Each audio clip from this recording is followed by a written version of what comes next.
Hi, my name is Sitaram Das. I'm a member of the spiritual and service collective Kripa, and we are dedicated to continuing the teachings of our guru, Neem Karoli Baba, the great Indian Siddha, and our direct teacher Ram Dass, and their central teachings to love everyone, serve everyone, tell the truth. And I'm really deeply honored that we've been asked to share our message with you all for a few minutes. Because the truth is, I'm deeply touched by what you were all there doing together. First, I thought I'd say, just in the spirit of this being an international conference and everyone being a part of it from different aspects of the world, I thought I'd go outside and film this in the local beauty where I live in the Redwood Forest of Northern California. So I just thought I would do that to share my local space with the spaces that you all inhabit, just in the spirit of international collectivity.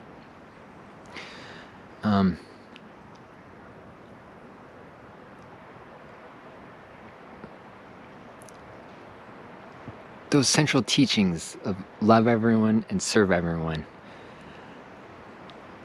I found over the years that they are deceptively simple, right? I can hear them again and again and again and still not really fully understand what that even means, right? What does it mean to love everyone? What does it mean to serve everyone? As far as I can tell from studying all of the various world's religions, different faith traditions, spiritual traditions, studying different cultures, even modern philosophical systems such as, say, secular humanism, that core tenet of love everyone and serve everyone is a universal value. There's something about it. We might disagree on the reasons why. We might have different philosophical frameworks for understanding it. But there's something about that that we all intuitively know is true. We all intuitively yearn towards that as the highest ideal. And that says something to me about this universal quality of the human heart. And I think any time that we take steps towards that, to actualize that, to act as instruments of that love, instruments of service, not only does it benefit others, but it benefits ourselves as well. So the fact that you're all together right now, using your intellect, your creativity, your passion, your youthful energy, following all of the best evidence-based practices, to wrap your minds around this core central truth of how can we relieve suffering? How can we love everyone? How can we serve everyone? What does that mean in this time of COVID-19? Yeah, who's being left out right now? Who's not being served? How can we make sure that we're truly attending to everyone? That's not a small thing. And I don't think it's wasted. The ancient teachings say that not only is love the highest ideal, right? Not only is it our deepest truth, but it's also the path. It's also how we actualize that truth. What that means is that this path through life can be quite simple. The way that we reach for love is by practicing love, practicing kindness, telling the truth, working to relieve suffering, caring for others.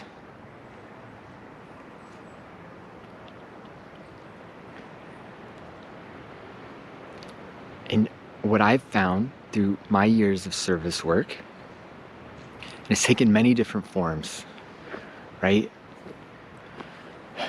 through working to organize labor unions, to direct action, engaging in protests, tree sits, fundraising for environmental groups, doing academic research, working as a grief counselor, as a social worker. Of course, the work I'm doing now with Kripa, working to ensure that anyone, regardless of income level or location, we do a lot of work for people incarcerated in the prison system, but that anyone who wants to has access to engage in contemplative and devotional practices. Right? Through all my years of doing this work,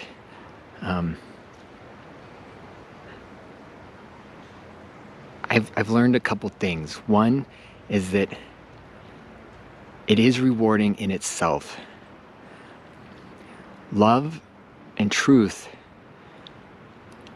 it's the one thing that is self-fulfilling, right? It doesn't need to be justified by anything else. In fact, that is what truly justifies everything else. It's inherently valid. It's inherently rewarding. So we practice loving everyone for the sake of it. And because it's inherently rewarding, it starts to gradually but inevitably grant us a certain ease of being, a buoyancy of being. That doesn't mean it makes us immediately happy. Happiness is an emotional state that can come and go. Sadness is an emotional state that comes and goes. Anger comes and goes.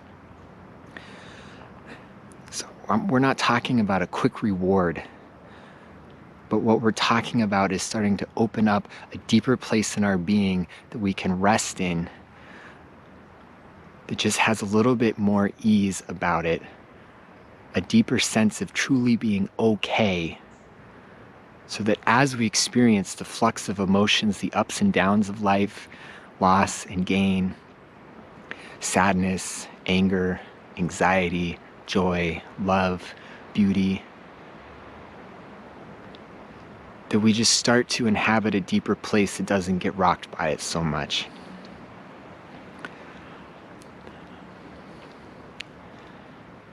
It's also the type of ease of being when we often think about wellness and self-care, it's often really rooted in this deep kind of sense of individualism, right? Like my individual self, I have to just work to make my mind a certain way so I can be okay, because I'm separate from everything else. This isn't that. This is a type of wellness that's rooted in interdependence. And understanding that this inner freedom allows for more service and more love. Yeah? It's a deeper sense of wellness than what's normally talked about. But the other thing I've found from this work is that the habitual tendencies of mind have a way to try and co-opt all of these good works for its own gain. And what I mean by that is that there's a part of us that every time we do this service work, what I've found is there's a part of my mind that wants to take that as a memory and thread it on as a bead on the necklace of identity, right? So I can feel better about myself. Oh, I'm a good person. And then I can feel the pride that my parents feel for me, or that my friends and neighbors feel for me. And of course, there's nothing wrong with feeling good about ourselves or making our parents proud.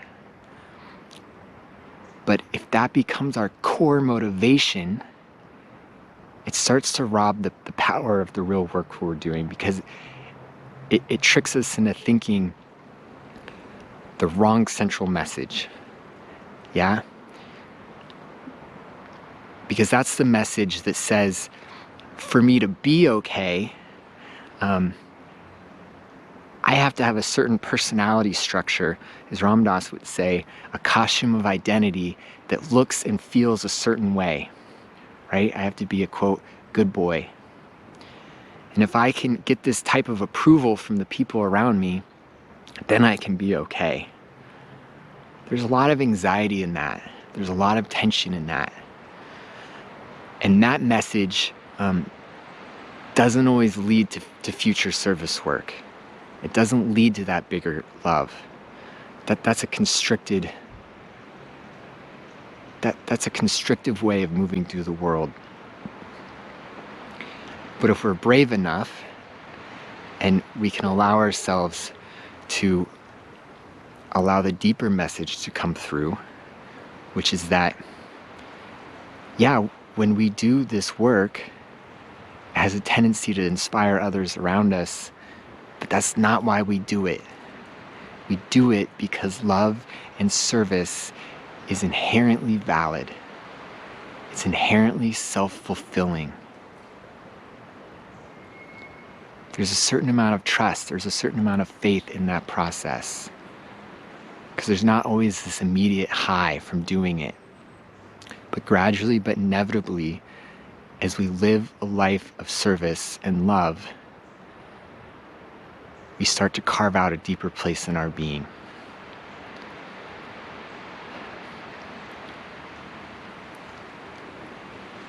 And that's a truly beautiful thing.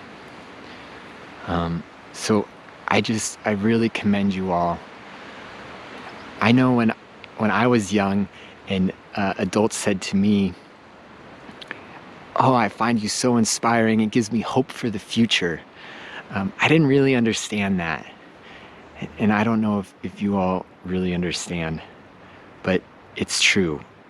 Knowing that there's young people who care about others, who want to relieve suffering, and who are willing to put their attention on the people that are often forgotten, the people that are often left out of the conversation, the people that we're not truly caring for, that we're turning a blind eye to. The fact that there's people willing to do that work of turning towards suffering, turning towards pain, allowing ourselves to feel that pain. Because the truth of interdependence means that when other people are suffering, we feel it. And if we're not feeling it, it's because we've numbed ourselves. We've turned away. That's not how we become whole. But it's hard work. It's painful work to turn towards, to see suffering. There are types of suffering in the world that are horrendous, that are agonizing, that are just heartbreaking, that feel unbearable. And when we allow ourselves to turn towards it and to feel that pain, we learn that we can actually bear the unbearable, and that's the path of healing.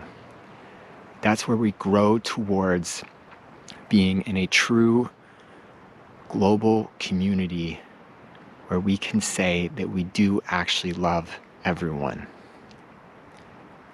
Because the thing is about these deceptively simple statements like that is that the reason that they're so deceptively simple is that in our heart of hearts we know that we don't. That we're not living in the world in a way collectively as if we love everyone.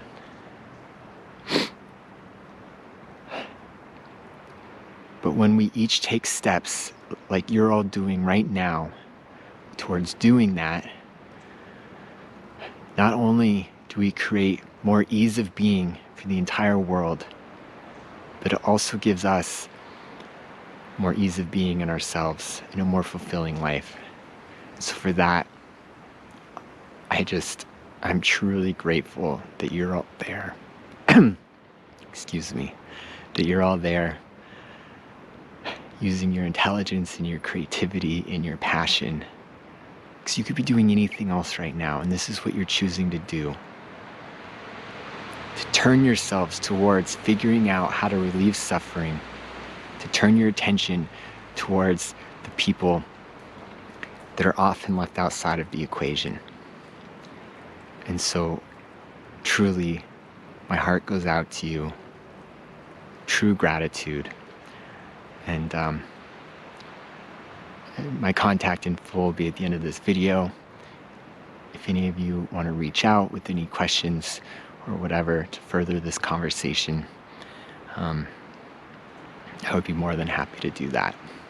So, yeah, thank you.